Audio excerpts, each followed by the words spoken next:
All right, what is up, everybody? Hey, if you are new to this channel, we are Detroit Lions fans. You see the shirt. We started our YouTube thing with a channel called Sports Talk Detroit, and then a few years ago, we were like, we need to talk about more in the NFL, especially those teams and those news stories that the national media just isn't covering as much. And so, yes, everybody right now is talking about Ashton Jeanty trucking people. So what are we going to talk about? Not that. Even though it's pretty sweet to watch, isn't it? And Ashton GT himself said that he has arrived. He is ready. He's there. It's so funny because you see him in the backfield. He doesn't look huge, but he's big. He is yoked. He is stacked. And he runs like an angry little bowling ball. And it is going to be so much fun to watch him play this year. It's going to be a blast. But that got me thinking about a little bit more in this offense. And that's what I want to talk to you about here. When was the last time, what year was it that you were as excited about the potential of the offense as you are this year? I just want you to think about that question for a second. When was the last time you truly felt like you had an offense that could compete at this level?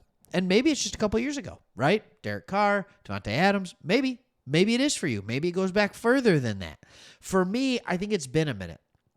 And here's the reason I'm really excited about this offense. And the main question I have for this video that is going to be the theme of this video is the Raiders offense fun again?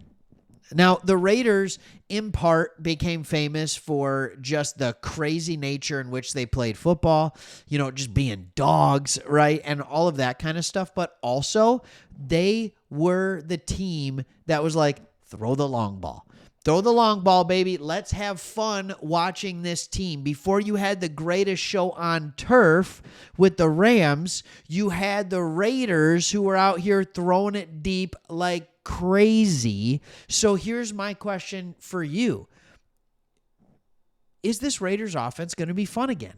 And I think in a very short preseason time, we've seen a spicy Geno Smith, all right? And fired up, all right? And so we've seen that out of Geno. He seems to be thrilled to be back with Pete Carroll, and he seems like he's back in a place that appreciates who he is. And what he has consistently been is a top 10 quarterback based on his ratings, all right? And a quarterback that's teams win. They win. And so he comes in, so now you have a guy that's running the system that can run the system. Derek Carr, I love the guy. I loved him coming out of college. When I watch him play, I think this is a guy who should consistently throw for 4,000 to 4,500 yards consistently and just wreck defenses, but he really only put it all together for one season in his career. Geno Smith is a good quarterback. But I'm also excited because I think what people think is, you need to have gameplay, game-changing wide receivers. Well, you do. He just happens to be at the tight end position. It's Brock Bowers. I'm going to just show you this offense a little bit. All right, it's Brock Bowers. Brock Bowers in the preseason game, high-pointed a ball, just made an acrobatic catch, absolutely beautiful. What I loved about it was a couple of things. One, Geno Smith was willing to throw it. He said, all right, I know you're covered. Don't care. I'm throwing you the football. I love that Geno Smith is willing to do that because tight ends have never thrived under this guy. So I want to know that he's willing to throw the ball to Brock Bowers. Then you go out and you get Ashton Jeanty. That'll work, right? This is a guy, he's not once in a generation, but he's a lot of people are saying he's a once every 3 to 4 to 5 year talent. Like, he's a guy that absolutely should be up there. Coming out of college, he is a guy that when you look at the whole NFL, yes, Saquon Barkley would have been a better prospect coming out of college.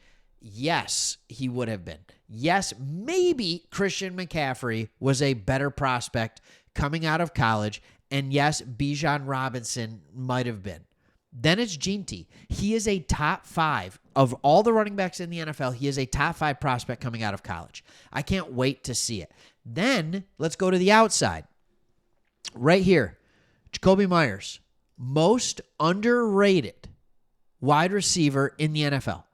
All he has done consistently through his 6-year NFL career is post that he is worthy of being a either low wide receiver 1 or a great wide receiver 2. He is just a good wide receiver. Underrated, consistently puts up numbers. Then you look at the speed of Thornton Jr., 4.3 guy, right? And now he's showing he can run routes. We're not even talking about Jack Beck. Like, we haven't even talked about him. But here's the thing that makes it all click that I think nobody is really having enough of a conversation about with this offense. It's the offensive line. It's the offensive line. You know what you're getting out of Colton Miller. You're getting a solid left tackle. You're getting a top 10 left tackle in the NFL. Thank you. Parham had his best year last year. He's on the rise. All right, Jordan Meredith, whatever he ends up playing, center or guard. All right, last year, breakout season. Let's keep it going. Jackson Powers Johnson, he is going to be great. Trust me. Last year, he was good. He will be great. And DJ Glaze will only get better at right tackle. So this is what makes everything click. When you can combine a good offensive line with playmakers, you have something special. I've told you we're Lions fans, right? If you looked at our team, we have a very similar idea here. At running backs, instead of Ginty, it's Gibbs, right? Comes out, talented. What can he do? At wide receiver, it's St. Brown is the steady Eddie like Myers, and then J-Mo was the explosive wide receiver. But we had a great offensive line. And Laporte is a great tight end. He's not Brock Bowers. But because we had a phenomenal offensive line, all those players were better and they were put in position to succeed. And once you get a taste of success in the NFL, you never, ever want to let it go. So when I look at your team, that's what I see. And this O-line, everybody was worried. All right. Everybody was worried about this offensive line after the first preseason game against the Seahawks. But during joint practices with the 49ers, from everything I am hearing, the offensive line looked significantly better. All right. When you're looking at this article on The Athletic, all right, it said quarterback Geno Smith operated from a clean pocket throughout practice, and that remained the case during his 2 series on Saturday. He completed 6 of 8 passes for 55 yards and led 2 scoring drives. More encouraging, though, was how much stronger the run blocking was. Ashton Jeanty had room to operate this week and turned it into 7 carries for 33 yards and a touchdown. He flashed his impressive combination of physicality and contact. I don't know about you. I'm excited to watch the Raiders. I've always liked watching the Raiders, but it's been, let's be honest, the last couple years, it's been a difficult offensive product to watch. I am excited to watch this Raiders team on offense because there are stars. Trust the process. You're on your way. And by the way, the only concern right now was the lack of pass rush. The run defense held up. I don't know how long the run defense is going to hold up. You have Max Crosby. Your pass rush will be fine. All right. Thanks for watching this. Stay tuned. We'll see you on the next one.